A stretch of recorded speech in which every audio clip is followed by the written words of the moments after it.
Well, I'd like to discuss risk and some of the important elements of risk, how to manage it, even how to profit from it if one understands its true components. So, a couple of the topics we want to discuss. There's a difference between the permanent loss of capital and volatility. Obviously, we're experiencing more frequent and extreme volatility, but does that really mean it's greater risk? Well, that's something to understand, right? And there is a solution to understand how to manage risk, how to deal with risk, maybe even profit from some of these elements. And so one of the things that I like to focus on is the signal versus the noise. When markets are volatile and there's a lot of news, most of that is noise. So the signal is, well, what's actually going on? And then how can we manage for the long term, understanding the real signal versus the noise? And so, we've seen this before. We've seen financial crises. We've got the pandemic that we're living through.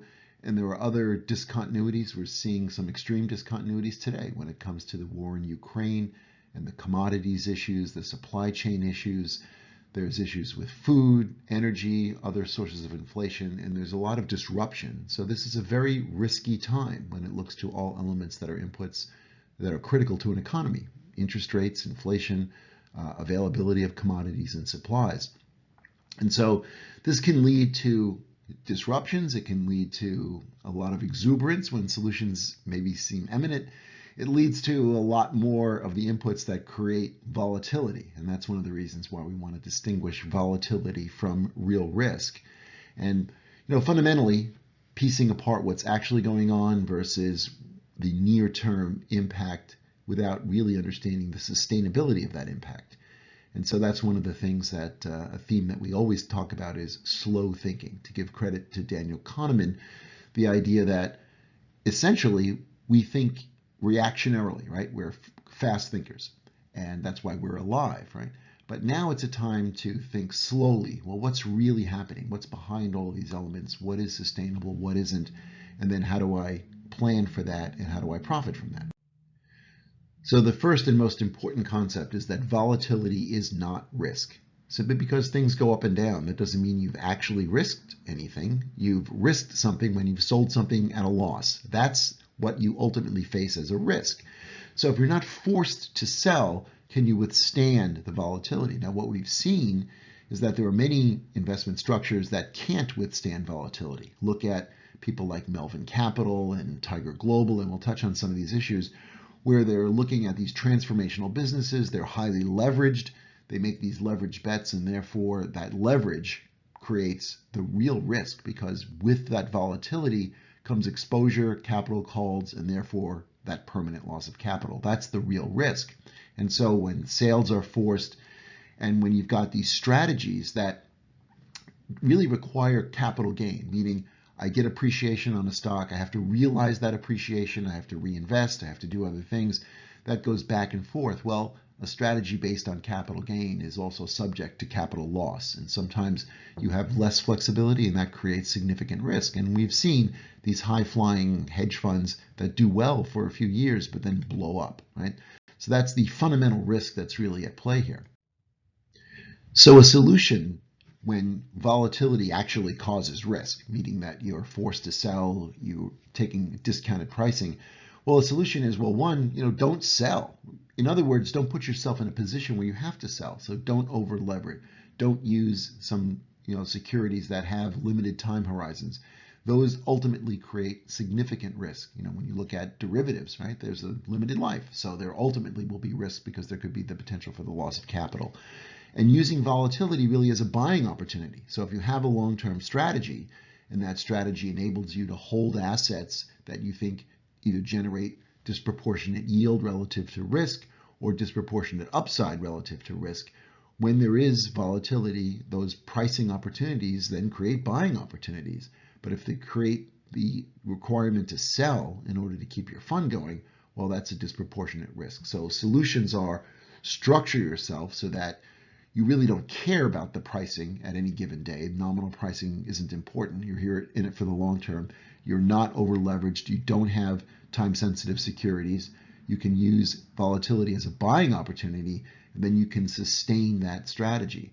Now, one of the things we've seen is, momentum investors. Well, momentum is by definition a limited experience, right? So momentum strategies ultimately don't work, right? So they are not sustainable. And can you guess when the momentum ends? Well, if you can guess when the music's going to stop, that's great. You're in a very rarefied atmosphere. Most people cannot, and most momentum strategies ultimately lose.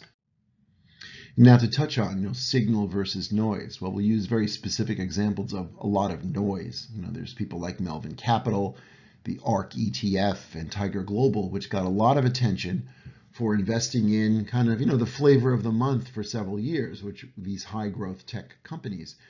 Well, people finally realized that, those valuations depended on perfect implementation of a very aggressive growth plan.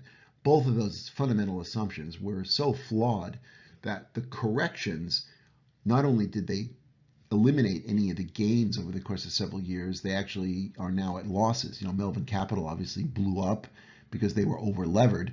So if you're making a levered bet on something that's noise and not a real signal, well, we know how that ends, and it continues to end badly. And avoiding these kinds of things, be able to withstand volatility. Don't make levered bets if you're betting on something that's more speculative than anything, right? The speculation in and of itself is enough risk, but avoid forced selling. So all of these firms, especially an ETF that's based on overvaluation of a handful of these high growth equities, well, when there's redemptions because the market turns, and when the market turns, it turns very abruptly.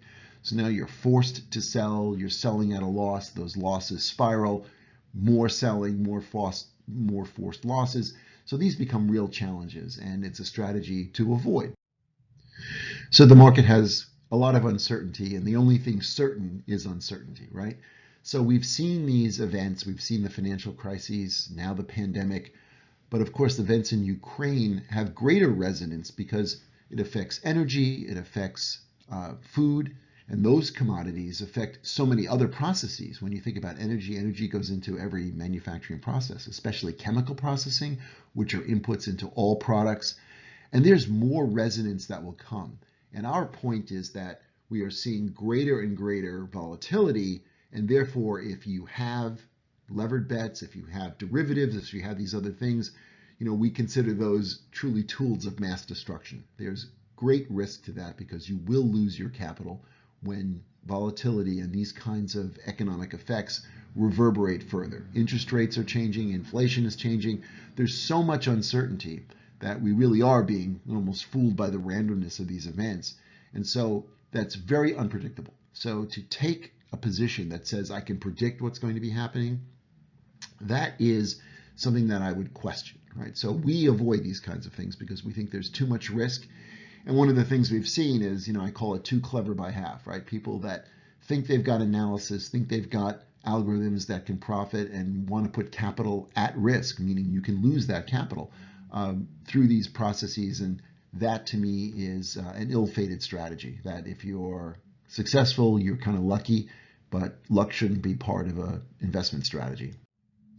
Now this illustrates my point. So what we're looking at here, and if you look here at the far left of this graph, you'll see the financial crisis in going from 2007 to 2008 and then into 2009, right? Now there's a strategy that says whatever happens to the market, I don't care about the nominal price of certain securities because there's a constant yield. And that is one of the things that we're saying is a cornerstone to a risk management strategy. Focus on, I'll call it disproportionate yield, or yield that has much less risk associated to it. And that's what we're seeing is a series of securities that we've selected that have a cumulative effect. And you can see that there's a cumulative effect of the dividends and the yields that are received. Very consistent, very additive, year by year by year. And underneath that, in the blue line, you see what happens to the S&P 500, right? So you're seeing all this volatility, all this movement up and down. You see the financial crisis, you see the drop with the pandemic, and now you're seeing that with the stimulus money and the impact with the stimulus, you see a much greater increase in the value, and it just peaked above kind of the cumulative effect of these dividends, but now it's dropped down significantly, and once again, you have great predictability, much less volatility, and never a forced sale, right? So there is essentially very low risk to this kind of strategy, and that's the thing that we are embracing That's the right way to look and approach an investment strategy, is to have a cornerstone that delivers return independent of whatever the market pricing is, right? So there's all this volatility to the market. We don't care because there's a consistency to that return. And I compare the consistency of that return with what I sort of call disruption and nonsense, right? You've heard from the funds that we mentioned earlier, they talk about these transformative businesses disrupting all these industries. Like, well, they may be innovative, but innovation isn't a sustainable business. And very few truly innovative businesses that are disruptive are actually economically viable in the long term. Success is very rare, but to assume that you've got tens, even hundreds of winners in a disruptive environment is nonsense, right? So that is not going to happen. Yet there are investment strategies based on that very thing, right? So we are saying, avoid that, because that's based on a momentum. It's based on kind of a market demand that gets created because people want to buy in, want to buy in, want to buy in. And then economic reality hits. And when economic reality hits, as John Maynard Keynes says, what's the price of something when no one wants to buy it? Well, we see dramatic negative moves. And this is what we try to avoid, right? Growth is important. We understand that. But when, someone like Kathy Woods is just sort of saying, well, what I really care about is the growth of a business. Well, we care about the ultimate profitability of that business as well. That really matters. And that's what's important, not only growth. And what comes along with that sort of growth at any cost, regardless of profits attitude, which ultimately fails, we also have, the exuberance, and I call it the irrationality, right? That you have an algorithm that may or may not work. You have meme stocks, you have, Twitter announcements, you have all these things that are driving valuations because they're driving demand, but they don't have anything to do with any fundamental economics or even a market position. Now, of course, innovative businesses can be incredibly profitable. Obviously, Amazon, Apple, Google, Facebook, these kinds of companies, but they are very rare. And yet we're seeing exuberance about so many things and the valuation of so many companies that will be, disruptive, and their total addressable markets are, just skyrocketing into, unreasonable territory. Well, that reflects a valuation that is not sustainable. And so remember one thing fundamentally, and Daniel Kahneman talked about this, that price anchoring, right? Whatever something is worth, if you hear the initial price, it's $1,000 for whatever, right? But then you find that, well, if I buy it for $500, I feel like I got a bargain. Well, you probably could have gotten it for $100, but you don't think about that. The entire stock market is based on price anchoring. There is a price. That price is relative to other prices. Those prices are determined by an algorithm. That algorithm might be a multiple of earnings, it might be a multiple of sales, whatever it is. But those prices are anchored. Well, that anchoring can change, right? And then you can see fundamental changes in valuation. So our point is to manage risk effectively. A cornerstone to that is to be independent of price anchoring. As I mentioned in that chart you saw earlier, there is a yield. That yield is consistent. It's returning cash. Those are real numbers, right? I don't need a price anchoring to determine that there's cash flow coming in. And then if I pay the appropriate price for that, I get a disproportionate yield relative to its risk. That's the cornerstone of the strategy. That's what makes the most sense. And so when there's so much precision in terms of algorithms, in terms of valuations, and you hear all these formula, and I heard them all from people from Melvin Capital, Tiger Global, ARK, all these places, and ultimately those get thrown away because they're based on assumptions that really don't have much of a foundation or much of a substance. So we can't emphasize this enough. Think slowly, right? So an investment company, first and foremost, has to be a sustainable business. And to be a sustainable business, one has to manage risk. And to manage risk, you have to understand that risk is the permanent loss of capital. You avoid the permanent loss of capital by having the kinds of investments that can be steady, relied upon. And then with those profits, it's fine to risk profits, right? Because you're risking house money. So you never really risk your capital. You certainly don't risk it disproportionately. You certainly don't have any opportunity to create a situation where you're forced to sell. But you can take some profit and, as George Soros said, play with your profits. You can speculate, you can take on wild, creative investments, and they can pay off. You can earn $1 billion on the price of the English pound in the course of a week, which he did in 1994.